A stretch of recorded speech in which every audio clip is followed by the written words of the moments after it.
Um dos casos mais difíceis da Revibra, a gente teve uma mulher que, depois de anos de violência, escreveu que se ela fosse assassinada pelo marido, que por favor mandassem os filhos dela de volta para o Brasil. Ela foi assassinada. As crianças estão institucionalizadas hoje no orfanato. O pai aguarda a condenação, o julgamento vai ser agora em novembro. E aí você imagina o trauma. Sua mãe está morta, as crianças viram isso. Seu pai vai ficar preso, ele foi o assassino. Você está numa instituição com todos os laços com a sua família brasileira cortados.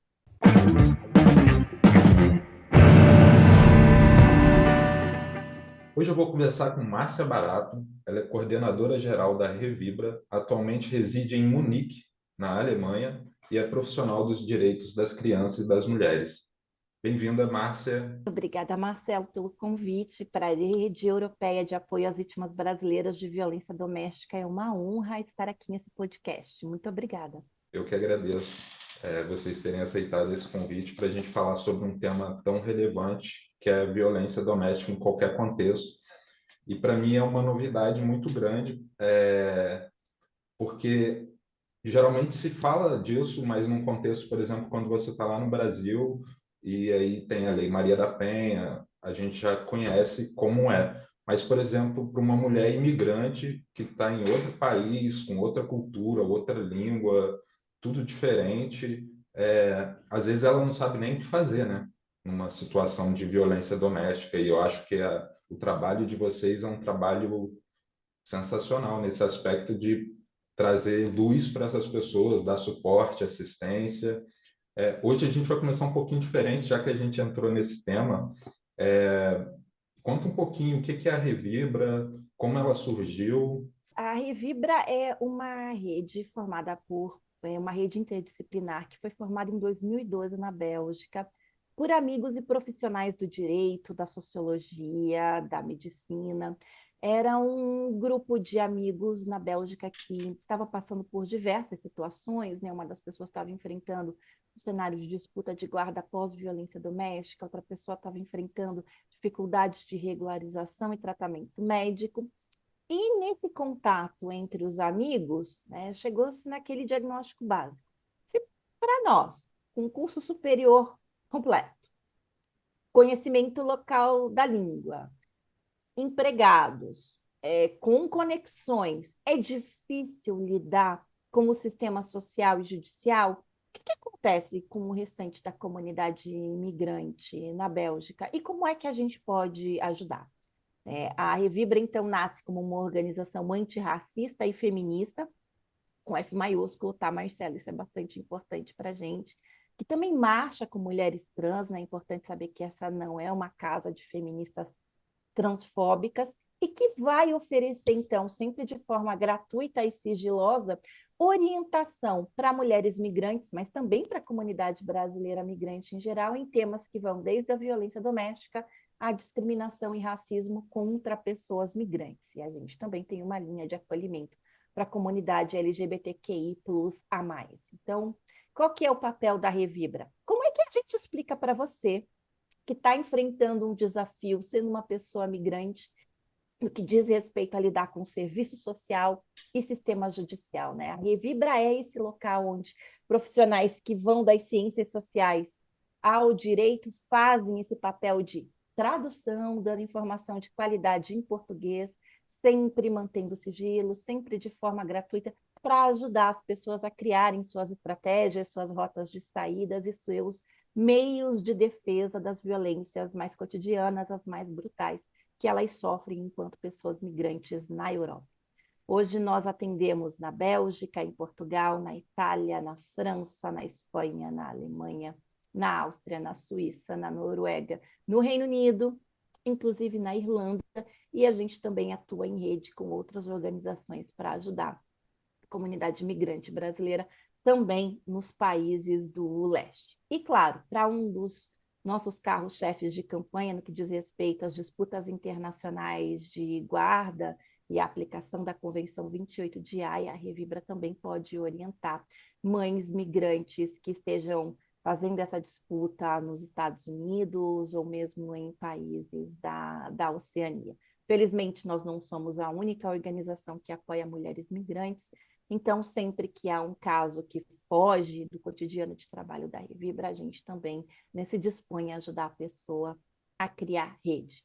E, claro, né, Marcelo, infelizmente, pelo menos 80% dos atendimentos da Revibra dizem respeito a alguma forma de violência doméstica. Então, a gente tem uma preponderância muito grande no atendimento de mulheres mães migrantes, mas para você saber também que muitos homens que são racializados no mercado de trabalho ou que enfrentam discriminação por serem racializados também são atendidos na Revibra. Mas para a violência doméstica, nós marchamos com mulheres. Isso é importante ser dito. Para uma pessoa que não está tão ligada ao assunto, eu particularmente sou leigo em muitos aspectos. O que é a Convenção AIA 28 exatamente? A Convenção AIA 28 é um tratado internacional de direitos humanos que o Brasil aderiu em 1999, né? Ele é um tratado em que os países têm que aderir voluntariamente, que estabelece o seguinte: toda vez que uma criança for retirada sem o consentimento de ambos os pais ou da família que está empoderada pela justiça a cuidar dela, de um território nacional, ela deve retornar imediatamente para esse território. Por que isso é um problema no contexto da Revibra? Porque 98% das mulheres que tentam retornar ao Brasil com suas crianças e são ou podem ser processadas por AIA 28, fazem esse retorno não para tentar retirar essa criança do convívio do pai e da residência habitual dela na Europa. Elas o fazem para proteger a elas e as crianças de violência doméstica. Hoje, infelizmente, né, o tratado ele surgiu em 1980, violência doméstica não é nomeado como uma exceção ao não retorno. Né? Esse tratado tem 5 exceções, em uma delas a gente tenta encaixar os casos de violência doméstica, mas esse tratado não nomeou violência doméstica como uma exceção. Então, Marcelo, infelizmente, na experiência da Revibra, a gente tem criança retornando para lá onde acontecia violência doméstica, inclusive violência doméstica contra a criança. E a gente sempre faz campanha a respeito desse tema para informar as mulheres migrantes. Se você sofreu violência doméstica na Europa, por favor, não retorne ao Brasil antes de fazer a disputa da guarda, em fazer a denúncia da sua violência doméstica, mas a realidade tem sido bastante desafiadora. Mesmo quando a gente consegue convencer a mãe que ela deve ficar e lutar, raramente, para não dizer nunca, tá, Marcelo? O judiciário europeu autoriza que essa mãe volte para o Brasil com a criança. E o que isso significa? Que quando uma mulher migrante tem um filho na Europa, a menos que o pai concorde, e aí no contexto da violência doméstica é preciso entender que o agressor quase nunca vai concordar, ela não vai retornar com seus filhos para o Brasil até as crianças fazerem 18 anos. Né? Mesmo nos casos de visita, tem sido bastante difícil conseguir a implementação da visita para passar férias no Brasil com as mulheres migrantes. Eu estava vendo, inclusive, que, por exemplo, uma mãe que sofre violência doméstica e ela volta para o Brasil, no caso com o filho, ela pode ser acusada de sequestro, é isso, né? A Convenção de Haia é o aspecto civil do sequestro, mas é preciso dizer que todos os países europeus, ou a maioria deles, acho que deve ter um ou dois que não tem previsão legal, também processam essas mães penalmente, tá, Marcelo? Haia 28 é o processo administrativo e civil de retorno da criança, mas os países europeus também processam essas mães penalmente. Sobretudo Espanha e França são 2 casos bastante fortes da penalização das mães que perdem a AIA 28. E quando você perde a AIA 28 e a criança retorna, o que tem sido a prática nos casos da Revibra? O corte imediato e abrupto de qualquer convívio entre a mãe e a criança que foi retornada. Então, é uma E situação muito séria e de bastante risco que precisa ser avaliada por profissionais especialistas em direito internacional e violência doméstica. Na Revibra, esse trabalho de avaliação é sempre gratuito, tá, Marcelo? É importante dizer. E quem está sofrendo um caso desse, por exemplo, já que você citou, como que faz para entrar em contato? Alguém que está precisando dessa assistência, desse suporte, qual é o Vocês, caminho? vocês podem acessar o site da Revibra, revibra.eu, né? Revibra de EU de União Europeia, European Union. Vocês podem nos mandar um e-mail, revibraeuropa@gmail.com, e nós respondemos a todos os comentários, ou pelo menos monitoramos todos os comentários das nossas redes sociais. A gente está no Twitter, a gente está no LinkedIn, a gente está no Instagram e a gente está no Facebook. Então, mandando uma mensagem para qualquer uma dessas redes, a nossa secretaria vai entrar em contato com você, a gente vai agendar um atendimento, que é como uma chamada de vídeo, geralmente, né? A menos que você esteja em uma das cidades onde é uma coordenadora da Revibra, aí, nesse caso, a gente pode conversar pessoalmente. Mas, via de regra, a maior parte dos nossos atendimentos são virtuais, em espaços seguros, e aí a gente vai conversar com você, explicar como a AIA 28 funciona, solicitar documentos, discutir com você o que você quer, o que você precisa, e te ajudar a pensar numa estratégia de como abordar essa questão. Esses links vão estar todos aqui também na descrição. Então, quem precisa está sofrendo violência doméstica, caso de xenofobia também, que vocês trabalham, certo? E Exato. quer um suporte e assistência, tem aqui os links na descrição para vocês entrarem em contato com a Revibra. E, Márcia, como que você descobriu a Revibra? Quando que você se conectou à Revibra? Como que foi essa descoberta? Eu entrei na Revibra em 2019. Vamos lá, né? Acho que é bom contar um pouco, né, da minha trajetória pessoal, porque como muitas mulheres que migram para a Europa, eu também vim por uma questão de casamento, de trabalho do meu marido, né? Era o ano de 2016 no Brasil. Eu e meu marido estávamos profundamente estressados com jornadas extenuantes de trabalho, saúde física e mental não ia muito bem. Quando, infelizmente, meu companheiro é demitido, eu também estava em vias de terminar um doutorado em ciência política, e ele me pergunta, Márcia, na minha linha de profissão, ele é de TI, trabalhar no Brasil está muito difícil, o que você acha? Posso fazer uma aplicação para um país no exterior? O que você pensaria? Vamos, não vamos? E aí decidimos coletivamente que sim, ele entra num processo de seleção. A princípio, nós não sabíamos para qual país, e ele é aceito e chamado para entrevista, e só na hora da entrevista é que é revelado para a gente que o país é a Alemanha. Aí um olha para o outro, olha para mim, e aí a gente tem aquela séria discussão de ok, na sua área você pode trabalhar em inglês, mas eu sou uma profissional de humanas, né? Sem algum domínio de alemão, o mercado de trabalho vai ser extremamente difícil, por mais que eu tenha uma alta qualificação. Estamos acordados quanto a isso, estamos acordados quanto a isso, vamos tentar mesmo assim. Cheguei em 1º de janeiro de 2017, meu marido veio antes, e comecei todo o percurso de integração de mulher migrante que não domina o idioma local, porque meu alemão era nulo, né, como a gente diz aqui, não conseguia pronunciar nem o Guten Morgen, quem dirá preencher uma aplicação de trabalho. Entro para o curso de línguas, começo com a integração, vou me envolvendo com a questão do voluntariado e como desde a minha graduação em Direito, meu mestrado e meu doutorado são na ciência política, e eu já fazia um trabalho, né, de consultoria gratuita para pessoas vítimas de violência no Brasil, sobretudo com vítimas de violência sexual, comecei a oferecer de forma voluntária e gratuita esse mesmo tipo de trabalho. Quando então um caso de tráfico humano envolvendo o aspecto migratório cruza o meu caminho e eu não sei absolutamente nada sobre como é que a União Europeia trabalha com denúncias de vítimas de tráfico humano, vou procurar alguém que saiba. Nisso eu encontro a Revibra.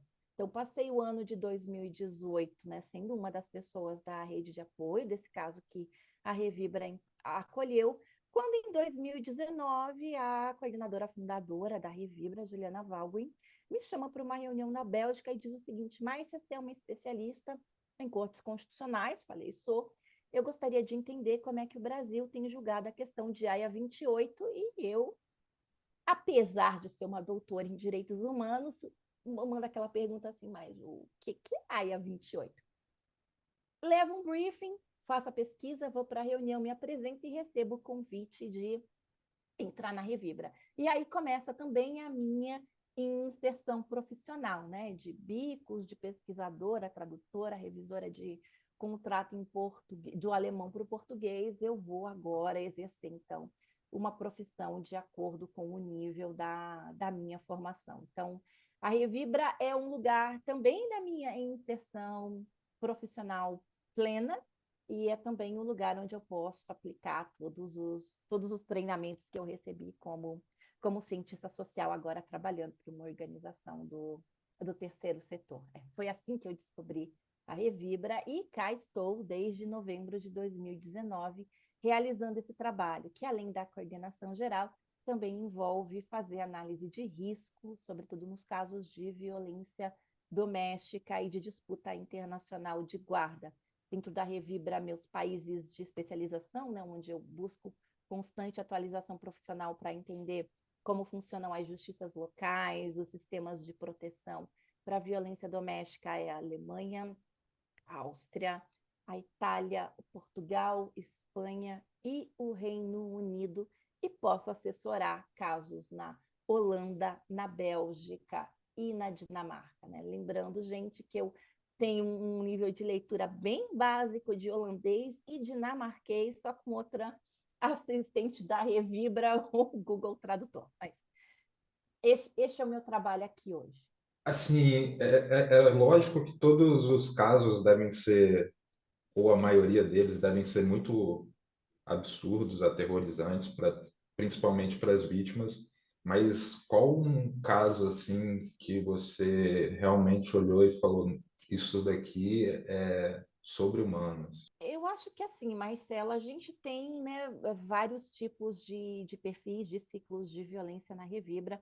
Os casos de feminicídio são sempre muito impactantes, especialmente quando a vítima não é acolhida localmente, né? A gente já acompanhou casos em que a vítima entrou no cartório, deixou uma declaração escrita de que se ela fosse assassinada, por favor, mandasse a filha dela de volta para o Brasil, e efetivamente essa pessoa morreu assassinada, né? E a família no Brasil, né, disputa a guarda da criança até hoje, ou pelo menos tenta realizar visitas dessa criança até hoje na Europa. Isso também tem a ver com a AIA 28, tá, Marcelo? Porque essa criança, né, entende lá o juiz local, viveu a vida toda dela na Europa, como é que ela vai retornar para o Brasil? Ela tem que ficar na Europa, mesmo que isso signifique estar numa instituição de acolhida e não junto da família dela. Esse é um perfil de caso.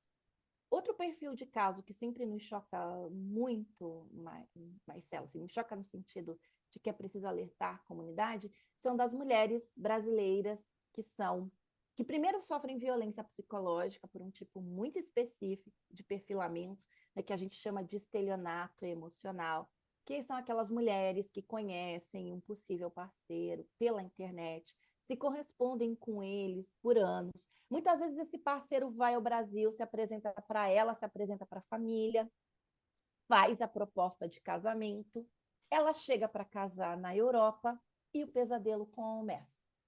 É, tem muitas mulheres que são trancafiadas em casa, literalmente cárcere privado, tem os documentos retirados, a proposta de casamento não acontece e o ciclo da violência só se intensifica.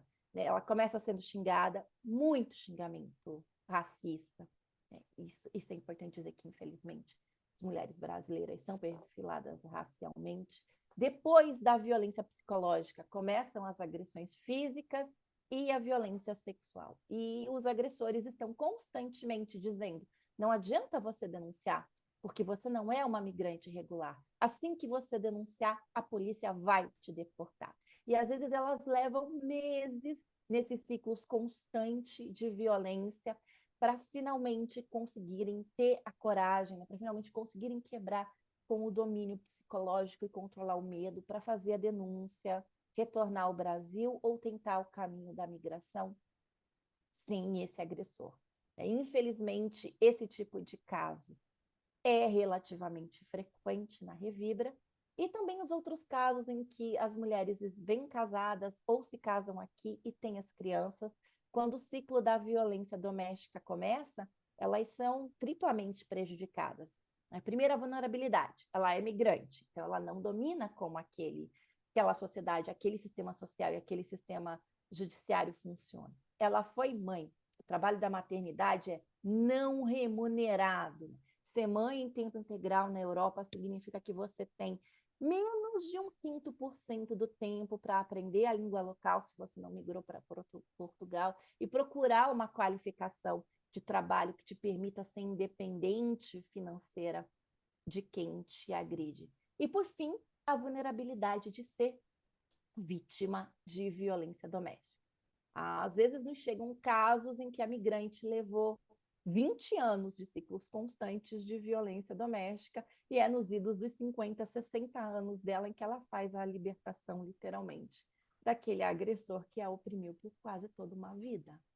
Então, essas são sempre situações bastante difíceis e que nos tocam. E, claro, os casos de racismo institucional, né? Infelizmente, a gente tem, por exemplo, para a Itália e para a Alemanha, um perfilamento grande das mulheres pretas retintas no que diz respeito à institucionalização das suas crianças quando ocorre uma situação de violência doméstica. Veja o absurdo, Marcelo. Você sofre violência doméstica, você vai para o serviço social para denunciar que você foi vítima de violência doméstica e buscar apoio para você e para sua criança. E por conta dessas 3 vulnerabilidades que eu te citei, o serviço social também te perfila como um risco para a criança. E que se você não fizer a integração o mais rápido possível, você pode ter o seu filho institucionalizado. Eu falei de Itália e Alemanha, mas isso também é bastante frequente de acontecer em Portugal, Espanha, França e Bélgica. Portugal, às vezes, chega ao extremo, junto com Itália, de fazer a institucionalização das crianças imediatamente após o parto, separando mãe e bebê. Então, esses são outros casos que desafia a Revibra imensamente em como fazer o atendimento dessas mulheres mães migrantes que foram vítimas de violência doméstica e das outras mulheres migrantes, que também é preciso, né, citar a situação das mulheres trans que são vítimas de tráfico humano. A Revibra não atua diretamente com casos de tráfico humano, mas a gente ajuda a compor rede para acolher vítimas que querem construir uma rota de saída ou realizar a denúncia. Falando um pouquinho agora da Márcia, você já contou um pouquinho quando você estava planejando ainda de vir e a língua era uma barreira ali, mas qual foi o seu principal obstáculo quando você imigrou para a Alemanha? Acho que o meu principal obstáculo foi o de integração no mercado de trabalho, Marcelo. Esse, assim, foi o grande desafio, né? Ou eu tive que esperar, né, aquele 1 ano de completar, né, o mínimo de chegar ao alemão B1, e aí as vagas de trabalho que me eram oferecidas, elas estavam bem aquém da minha qualificação. E aí, de novo, a escolha difícil. Ou eu vou para o mercado de trabalho com aquilo que está disponível para eu fazer e tenho uma inserção mínima com alguma independência financeira, ou eu invisto mais em revalidar a minha qualificação brasileira para prolongar a minha entrada no mercado de trabalho até eu ter um cargo, até eu ter um cargo não, né? Mas até ter uma vaga mais condizente com o meu perfil de trabalho intelectual. E, claro, quando isso aconteceu, ainda barreiras mil na forma como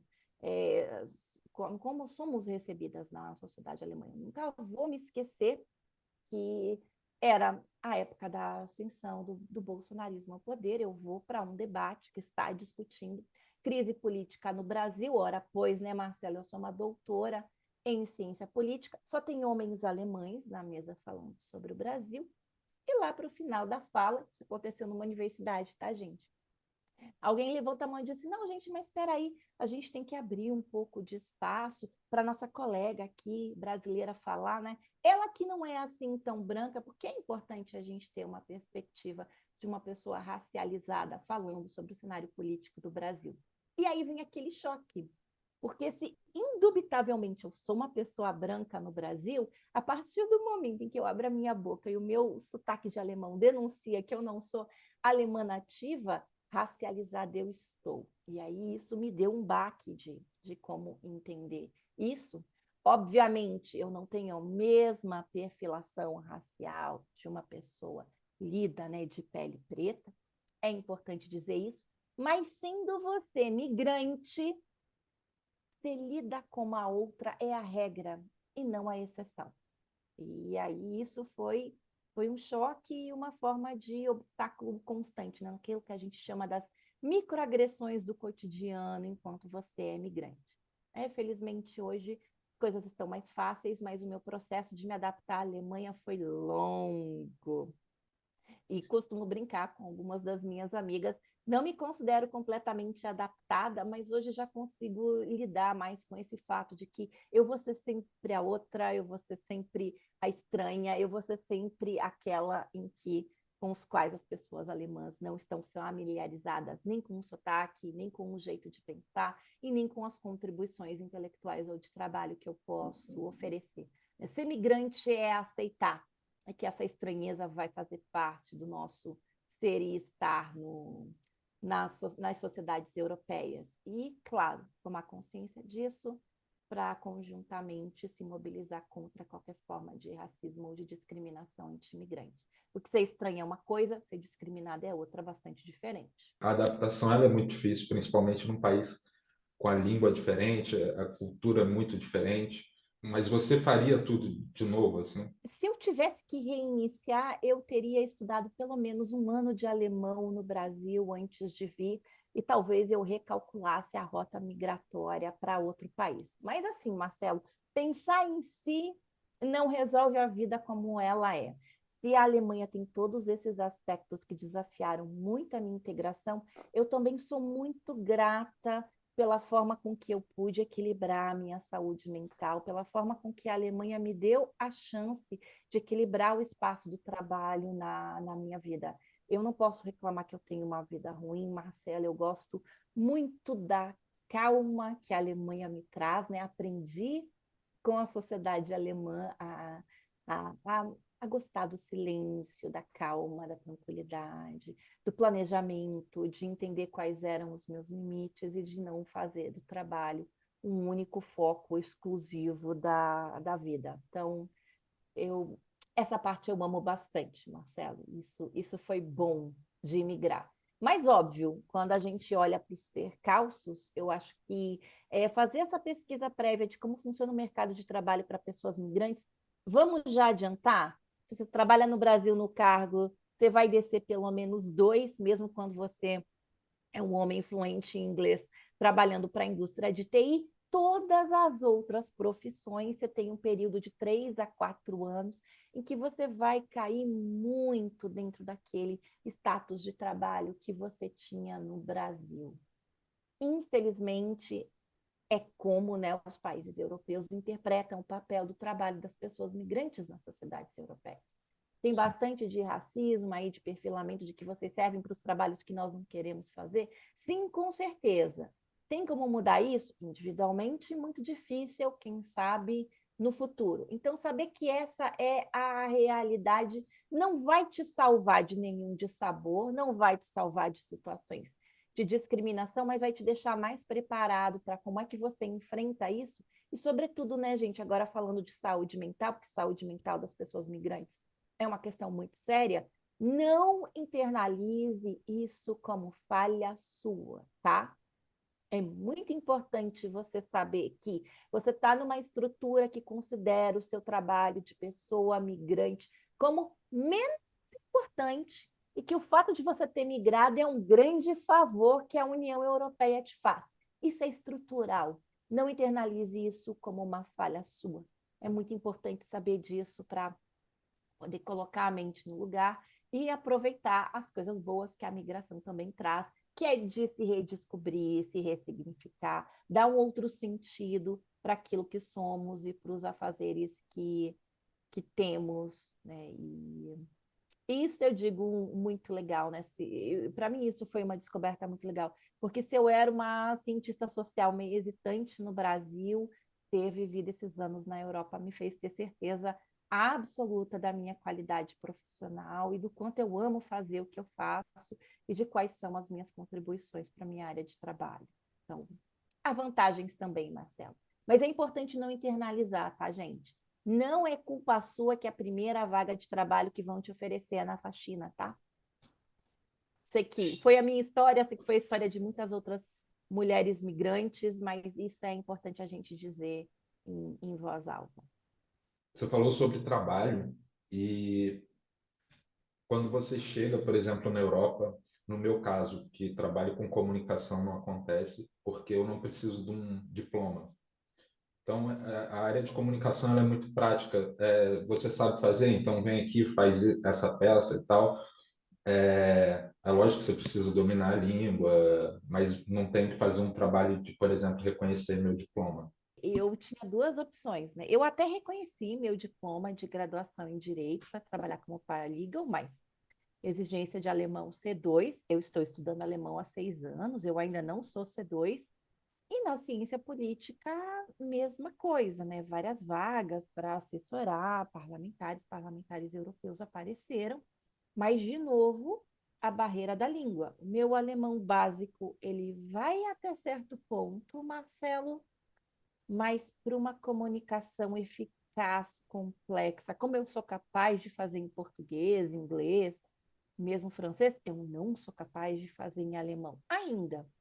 Claro, vai chegar com o meu contato com a língua, com 10 anos de vivência aqui, eu percebo que os meus skills como cientista política, como leitora de conjuntura para a Alemanha cresceram imensamente, mas qual é a pessoa migrante que pode esperar um período de 10 anos de adaptação para mostrar o seu potencial total numa área profissional? Então, apesar de ser mais simples pelo fato de não precisar reconhecer o diploma, aqui na Holanda eu trabalho como freelancer, eu não tenho um emprego fixo na minha área ainda. Eu falo francês e português, então acho que a barreira linguística ela realmente é um problema. Para mim aqui na Holanda é um problema, porque quem trabalha com comunicação na Holanda não é o inglês que vai te salvar, infelizmente, Exato. porque você tem que produzir peças, tem que produzir. A minha área é muito audiovisual também. E aí, como que eu vou, por exemplo, interpretar, mesmo que seja uma entrevista, como que eu vou fazer uma entrevista se eu não falo a língua? Ou mesmo que eu seja editor, porque eu posso ser editor de vídeos.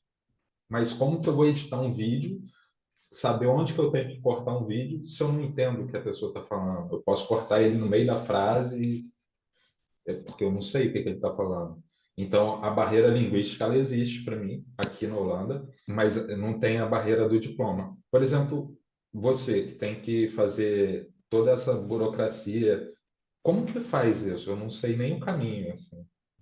Então, na Alemanha depende, né, de cada Arbeitsamt, é a organização do trabalho, mas geralmente você manda um e-mail, pede informações sobre como vai ser o reconhecimento do seu diploma, você recebe link, 20 formulários de 40 páginas, você tem um agendamento presencial, você faz uma breve entrevista, entrega toda a documentação e espera o reconhecimento do seu diploma. O meu, eu acho que demorou uns 8, 10 meses, não mais do que isso. Para quem está pensando em imigrar, não necessariamente para a Alemanha, mas para qualquer outro lugar do mundo, com a sua bagagem e tudo que você já viveu durante a sua imigração, qual o principal conselho você daria para essa pessoa que está planejando imigrar no futuro? Eu vou fazer um apelo para a comunidade que eu atendo na Revibra. Gente, não há nada errado em você sonhar com um amor, com um relacionamento amoroso, com construir uma família. Mas é preciso saber que quando você é socializada como mulher, você tem algumas armadilhas nesse sonho.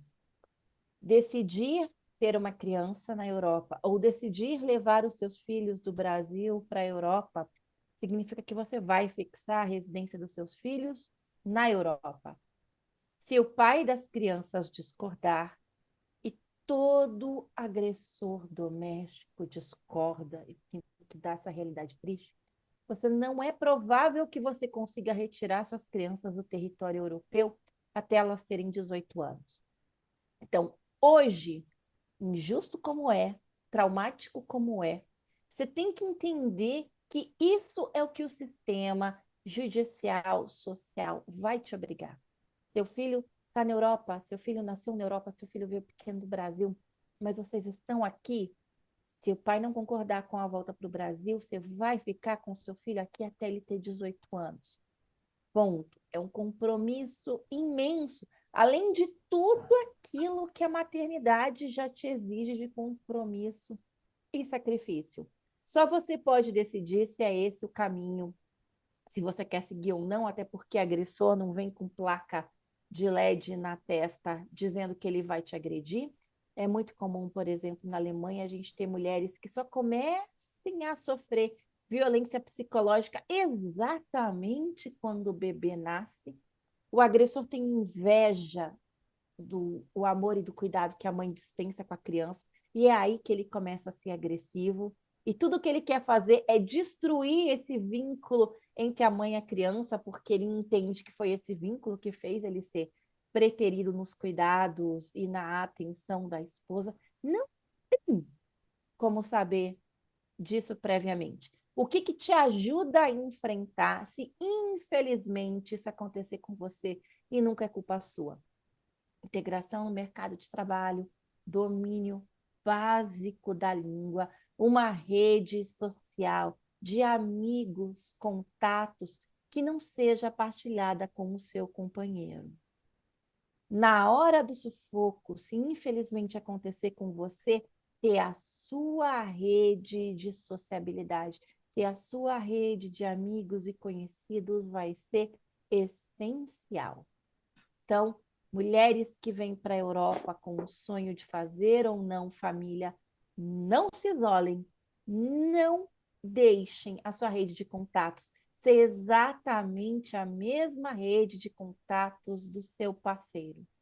É o mínimo de precaução que a gente tem que ter para ser capaz de enfrentar aquela violência estrutural que infelizmente pode acontecer com qualquer uma de nós. Então, essa seria a minha recomendação. Eu sei que bastante desencantada, eu sei que bastante desiludida, mas quando a gente firma um compromisso tão absurdamente sério como a maternidade, você é uma mulher migrante, planeje uma rota de saída. Qualquer rota de saída é melhor do que nenhuma rota de saída. Quem se identificou e quer se voluntariar com o trabalho da Revibra, como que faz? Todo ano a Revibra ela abre um processo seletivo para profissionais. A gente recebe seu currículo, a sua aplicação, a gente senta, conversa com você, a gente faz um ciclo de treinamento interno para as pessoas virem desenvolver esse trabalho, né? Você sabe, Marcelo, que grande parte, imensamente, do trabalho da Revibra é feito de forma voluntária, né? Também a forma de remuneração na Revibra é por meio de projetos. Aí continuamos aí no trabalho informal, mas a gente aceita pedidos de trabalho voluntário todos os anos, sobretudo de profissionais do direito, do serviço social e da psicologia, mas de outras áreas também, né? Comunicação também realiza muito trabalho junto com a Revibra, e a gente é imensamente grata aos profissionais da comunicação que hoje trabalham com a gente de forma voluntária para fazer as nossas campanhas, para manter as nossas redes sociais de pé e para que a gente possa levar essa informação de qualidade para mais pessoas da comunidade. Márcia, queria agradecer a sua entrevista, a sua participação aqui, parabenizar pelo trabalho de vocês, que é um trabalho necessário. Como eu te disse logo lá no começo, quando eu vejo um caso de violência doméstica ou de xenofobia, eu não sei por onde começar, o que fazer. Então, eu acho que o trabalho de vocês é muito necessário mesmo. Queria parabenizar e agradecer todos vocês aí da Revibra. Muito obrigado, Márcia Barato. Imagina, Marcelo, eu é que agradeço o espaço, né? Espero que o podcast pode ir fique extremamente famoso, como tem que ser, né? Obrigada a você por fazer um projeto tão importante de fortalecer as conexões da comunidade brasileira no exterior, nos ajuda imensamente. E ficamos muito honradas, né, e honradas de estar aqui falando sobre o nosso trabalho, né? Obrigada a você pelo espaço. E conte com a gente. Se você, assim como o Marcelo, também não sabe como começar a fazer uma denúncia por um caso de racismo, discriminação anti-imigrante ou violência doméstica na Europa, procure a Revibra. A gente pode te orientar. Cada país tem as suas especificidades. O sistema europeu não é nada parecido com o sistema da Maria da Penha, mas a gente tem profissionais qualificados que vão te ajudar a entender o que é que você pode fazer no seu caso. E, claro, sempre respeitando a sua decisão de quando e se fazer uma denúncia, né? Que vocês, conversando com a gente, vocês vão estar num espaço seguro. Muito obrigado, Márcia.